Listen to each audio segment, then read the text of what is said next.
પ્રકરણ 8 ઘર.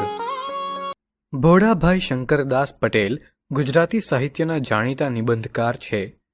ભોળાભાઈ શંકરદાસ પટેલનો જન્મ ગાંધીનગર જિલ્લાના સોજા ગામે થયો હતો.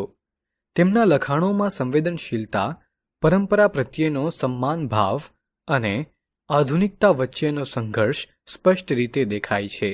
તેમના લખાણોમાં ભાવનાત્મકતાના નાજુક તાતણાઓ, સમકાલીન વાસ્તવિકતાના કઠોર વાસ્તવિકતાઓનો સમન્વય છે.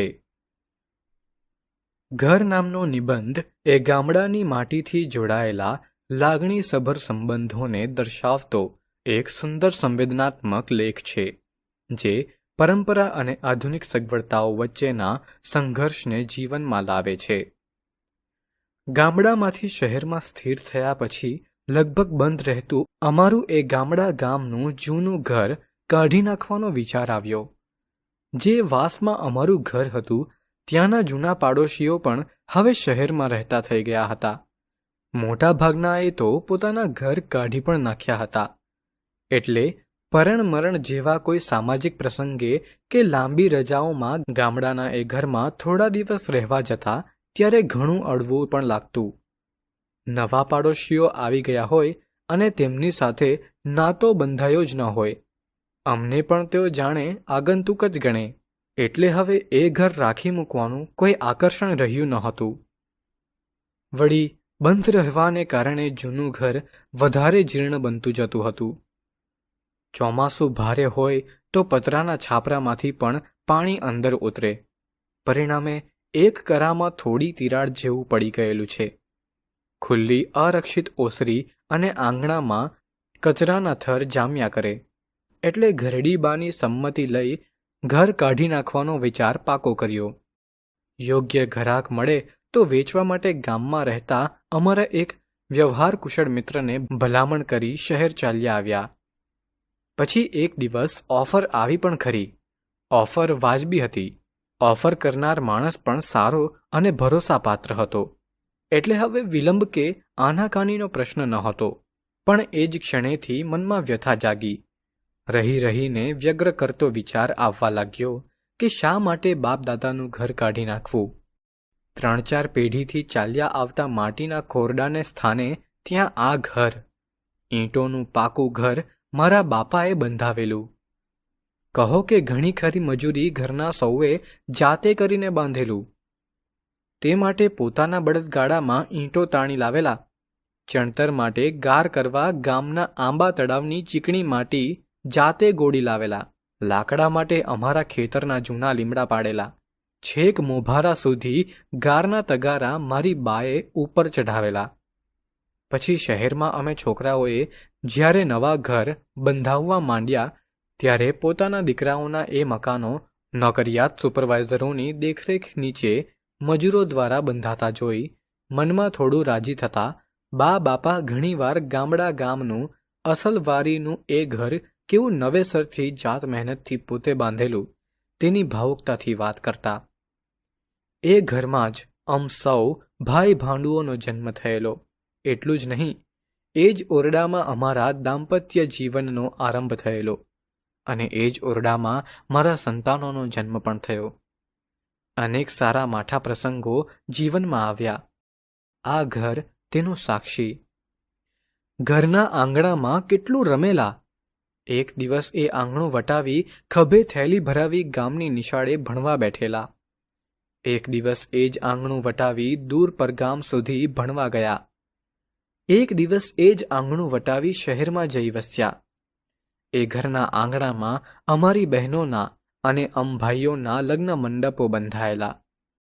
ત્યાં જ્ઞાતિજનો સાથે ઝઘડાઓ અને સ્નેહ મિલનો થયેલા. ત્યાં પાડોશીઓ સાથે ઊંચા અવાજે બોલાચાલી અને શિયાળામાં તાપણાની આસપાસ મધુર વિશ્રંભ કથાઓ થયેલી. એ જ આંગણામાં અમારા પરિવારના અબોલ સભ્યો બંધાતા.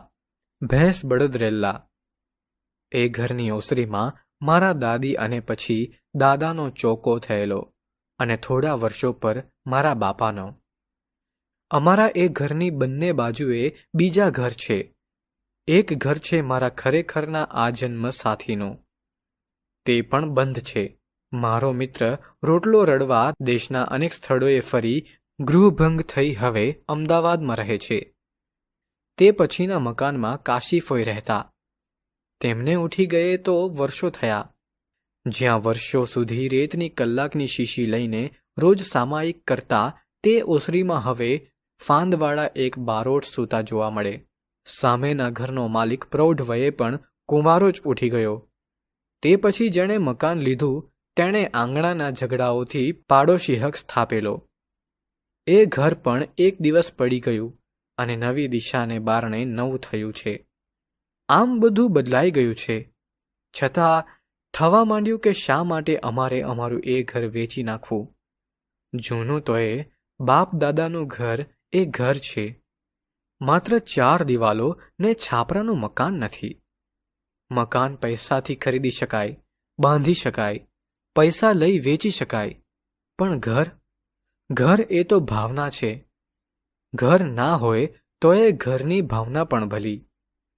એ માત્ર પૈસાથી ખરીદી કે બાંધી શકાય નહીં.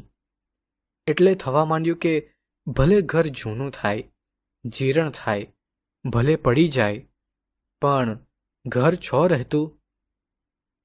બીજી બાજુ પાછું મન તર્ક કરે કે આ બધા લાગણી વેળા છે.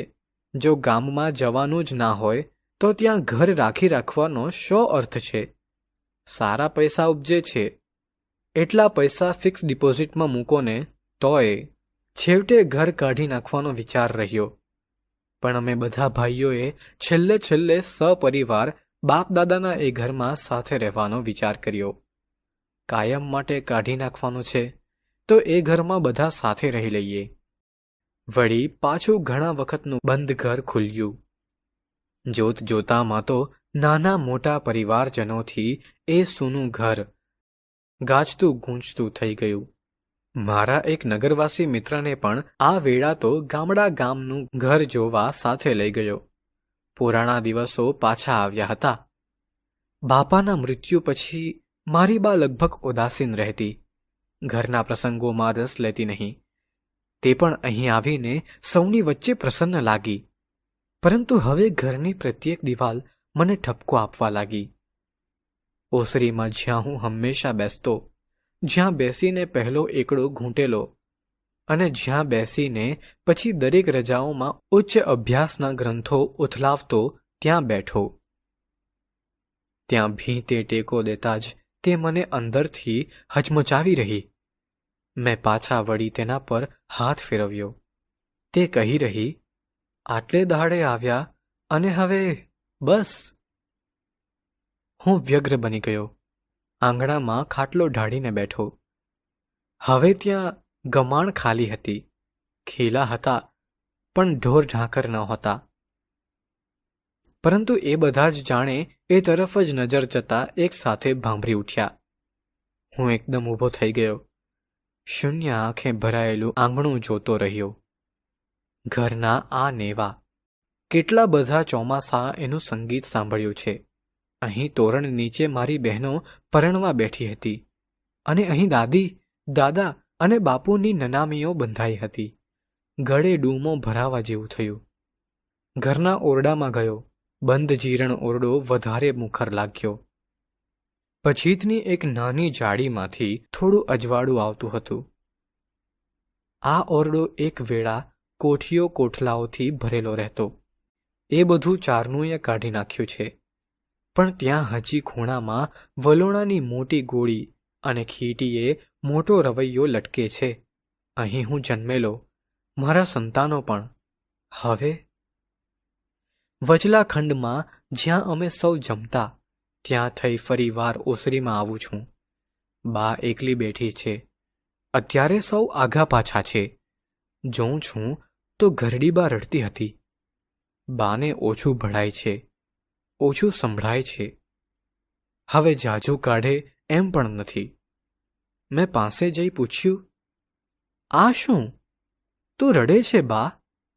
અને એનાથી મોટેથી રડાઈ ગયું. આ ઘર? એટલું માંડ આંસુ અને હિબકા સાથે બોલી. બાપુજીના અવસાન વખતે નહોતી રડી એટલું બા રડી રહી હતી. ધીરે ધીરે હિબકા વચ્ચે એણે કહ્યું, આ ઘર હું જીવું છું ત્યાં સુધી ના કાઢશો. હવે હું ઝાઝા દિવસ નથી, પછી તમારે. ઘર એક સુંદર સંવેદન કથા છે.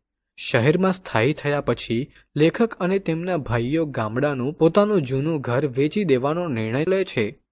શહેરમાં સ્થાયી થયા પછી જ્યારે ઘર વેચવાનો નિર્ણય લેવામાં આવે છે ત્યારે જૂની યાદો જીવંત થઈ જાય છે. દાદા દાદીની મહેનતથી બનેલું ઘર, તેમાં મળેલા સ્નેહની ક્ષણો, જન્મ અને મૃત્યુની ઘટનાઓ, બધું જ મનને સ્પર્શી જાય છે. અંતે જ્યારે પરિવારના બધા સભ્યો છેલ્લી વાર ઘરમાં ભેગા થાય છે ત્યારે ઘર ફરીથી જીવંત થઈ જાય છે. લેખકની માતા બા ઘર પ્રત્યે ખૂબ જ ભાવુક થઈ જાય છે અને અંતે કહે છે, જ્યાં સુધી હું જીવીશ ઘર ના કાઢશો.